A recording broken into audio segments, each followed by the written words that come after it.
Ayo, benyeme, ablade abi, kode he abi, min penye, kemba ribi television eno.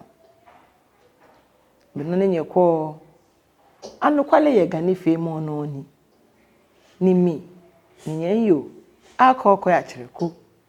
onu shishinju, onu shishinju, sabla nkonfon he no. Meji moni ji ohi, ochiami. Temo beni dane wio. Keji ota no wani fe money. Bena kan cha 0500 161769 0500 161769 ni okewo anasanigba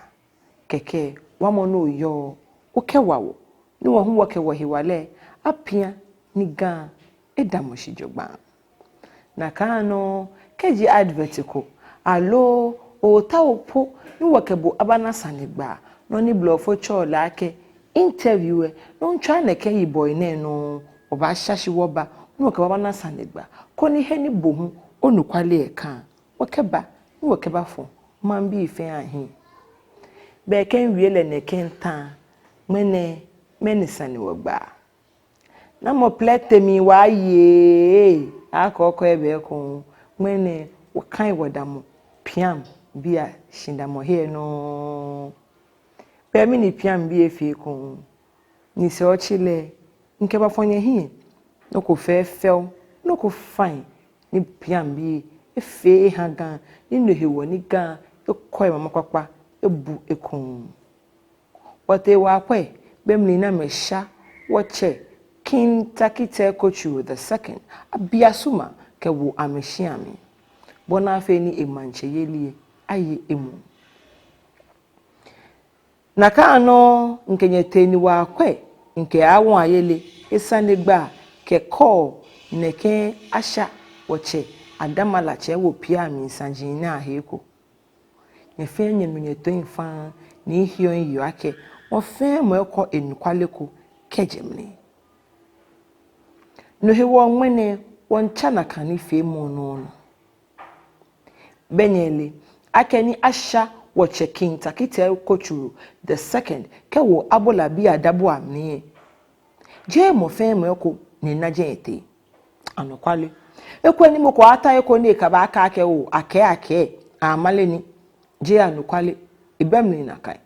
na efi on ake be pliye nyeme adafitwa lo eko me keji wote ni wa kwe ni wonume wo mingbla mo kefe efe pepepe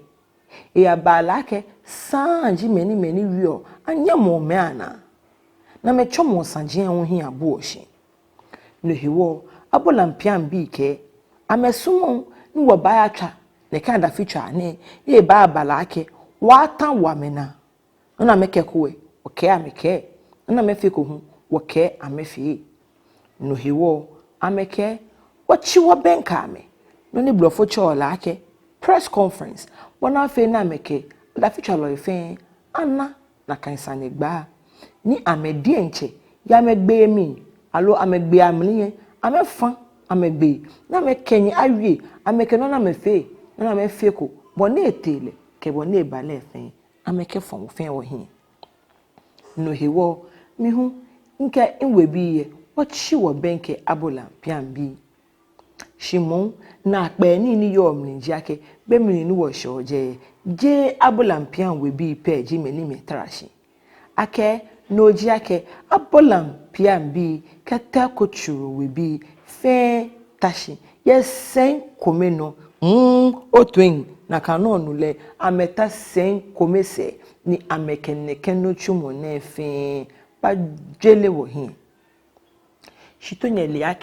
ake ni beko ni ehue Abola Piam we bi ke Teiko Tsuru we bi ye amempele no ko hewo nyemi twon nyemi gbona ni ekwa ehyiampo da na ato hin da na awo hin awo hekon ke hinti bibi no hewo kaji amehya woche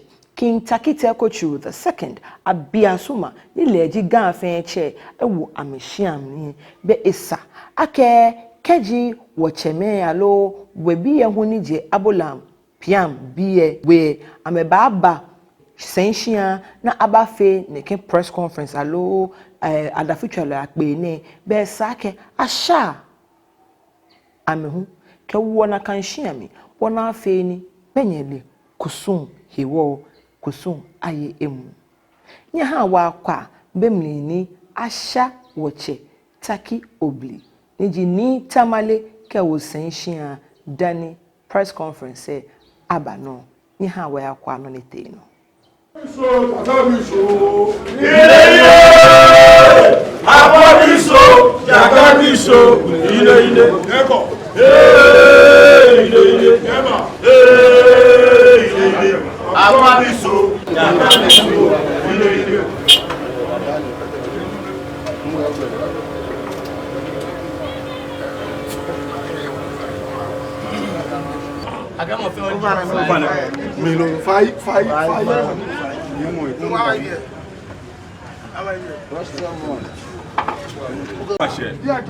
Tackie Teiko Tsuru Damwa.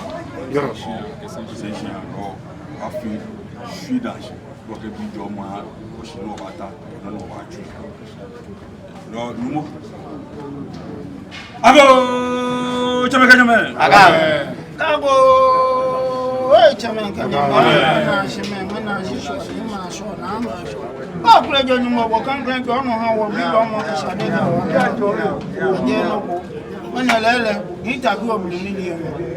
they back on is ancient. Mashallah. On Shala got too much of playing. Then in a communal Helen. If you have a shadow, if you have found too much about me, I want you. Agabo. I better see a more of a Yamoya sauce. And on your me, a border one. I allow two. Need to know, like a truck gun. If you go, if you shot it.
Nii Tamale Oblie ni jemu. Eba ni kan sensin ai. One ba fe musuka mata won apa ju. Money back from to my baby, maybe I'm a mere population. If you go on, if you shall, if you know ya, you can bear. I and I, Kabukan, Kakwe, and Shogban. Allow me, Nibiana, I know what I be. I can hear half for her. It's half for her. Family here, don't wear Abola Piam. You are fair, come and ball a good you. I'm a job, I'm a job. I'm a run to you. Well, I feel that's a if you go more, if you shall, they have got to take it at the fair. Talk, Manaba. Yeah, I go.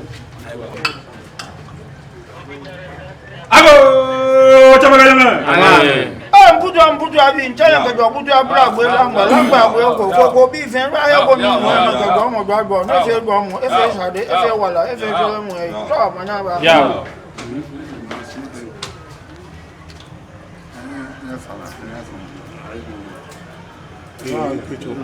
Eba.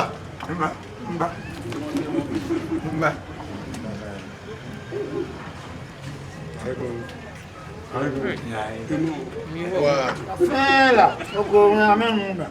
Wa ne ba he oko no. Fin la nature, on a besoin de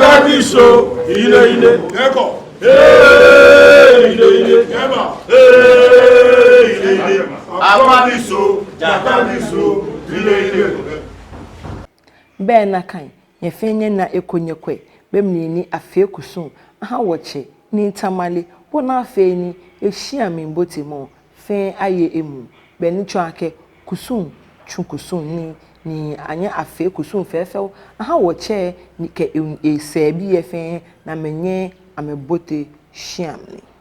ya press conference shishin Sajin babao ya cheko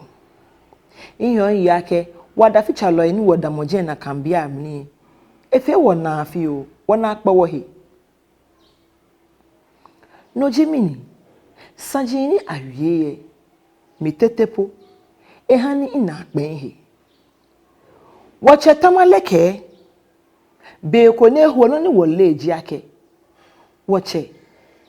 Tackie Teiko Tsuru eji enyo abiasuma gan fe eche moni jigan eba enwo Shimon ne eba enwo ibale ya no kwalimni je ake ibale ya no kwalimni ake eteju alo eteni fon femu Shimon ake ne ke so ne gbasane ni enake isake efe no ni bahani gan ajole na chelegbe papa iwo eta ogbekono ni echon alo ni eba achon ni kewoche Tackie Oblie kewoche adamalache fin anasanigba nya wa bwa meto eni wo ba Etenuse inu plan we fe boko kem ko ta ni ya homi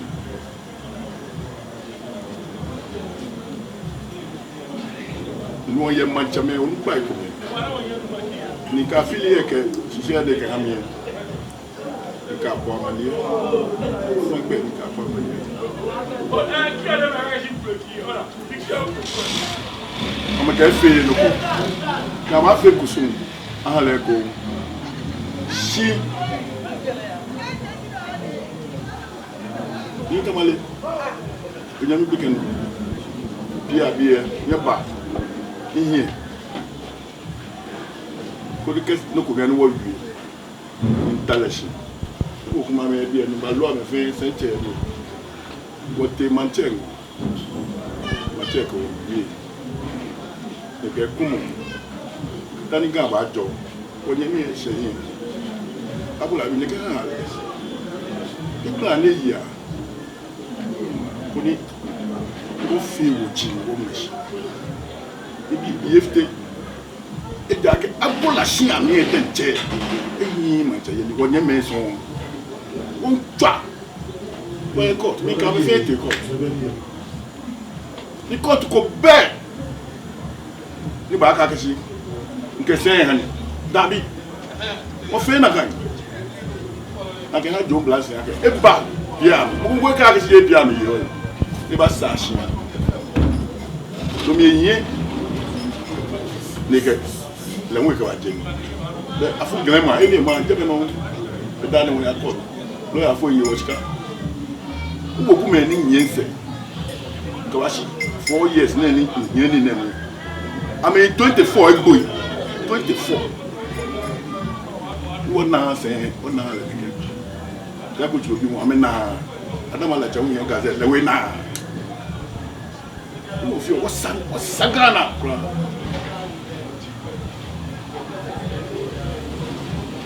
mo nka nyami ne ba mo nwe mo wo ku afi no te ba wo nga wo pele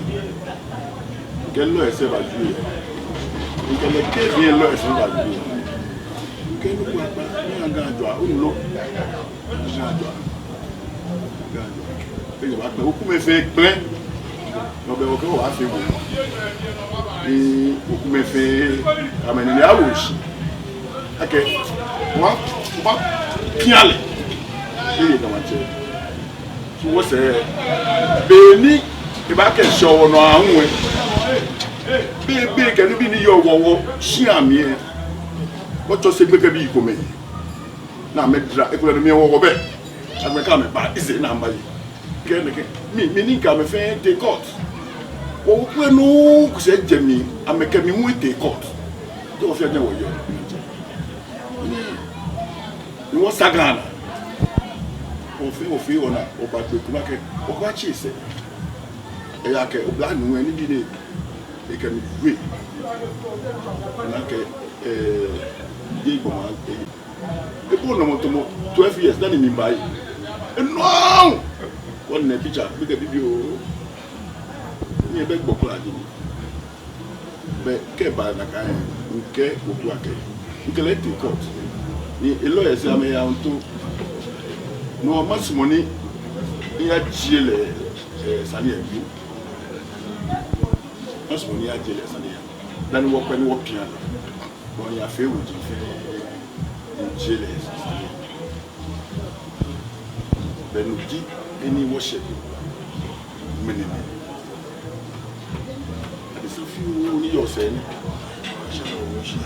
wo fi wo ya wo ashale wo shi ashale wo shi wo ke ma tele we ma mo ke wo bien se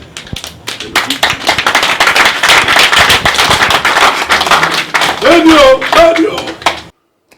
efe bo na pe mi de nche efe mi na pe wa ake mokoni epele ni ahikeche tamoneke kemimbe ake ehie ewushi ajale achelele afele basa ni ebate shibi kometo pe ni le dienche efu ni ne shishi afli na eke ha ake manche yelie eye don moni ba yaye ni gan hejole na mo fie ni che iye musunchon ke ha ibi mienu kwale ni mina yemine ino ni bohu na ino no kwa emni alo no onu emni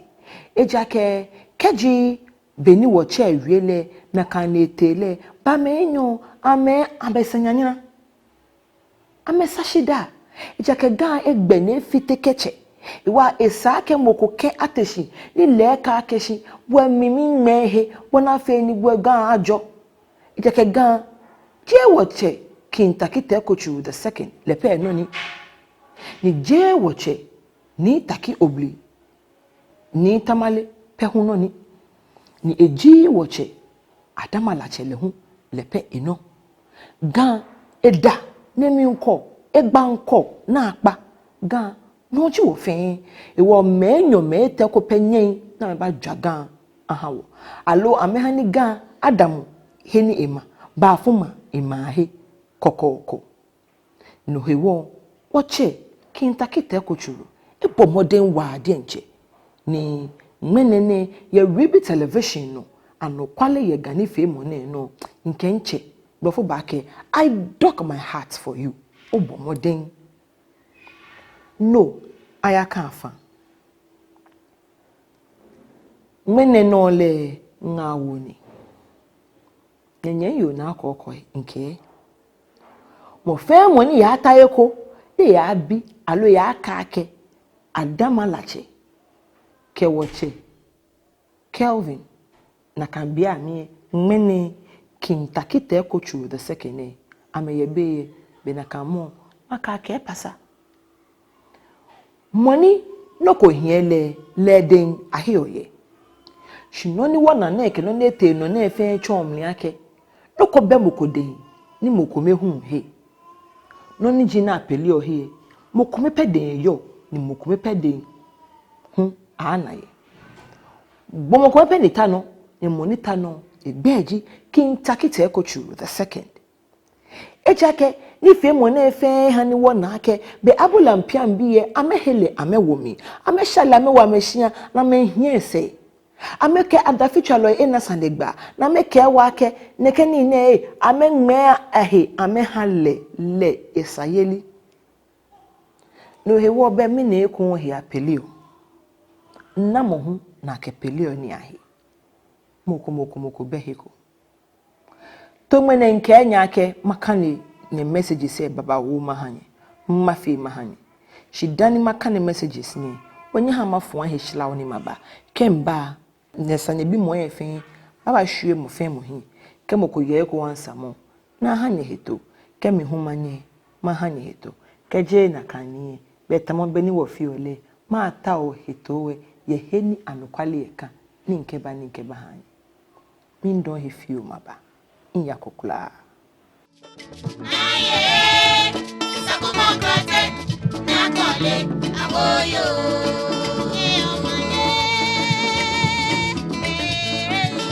aye sakumokrate na kole aboyo